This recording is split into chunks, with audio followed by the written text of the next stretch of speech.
Bigay na daw po ng evidence si Senting sa Ombudsman tungkol dun sa ghost projects anomalies sa Taguig. Sabihin po ba, sir, hindi na yan tatalakay ng Bureau?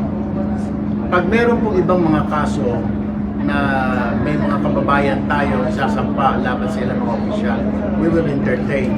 Yung kay Senator Ping po, choice niya po yun. Alam nga ba naman, agawin po namin sa Ombudsman.